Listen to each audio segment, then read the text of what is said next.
the ways that your student can get even more prepared for the college application process that they may be going through this fall is to work on the activities list this summer.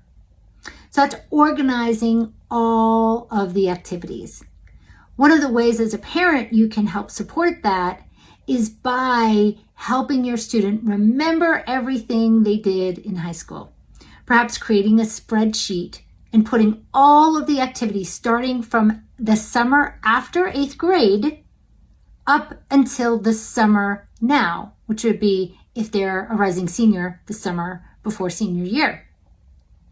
That way you can start to organize everything together, put it in a spreadsheet, put things like the activity, the roles of the student, the years in high school they did it, as well as the hours per week they spent in the weeks per year. Because on the Common App, that's what they ask for.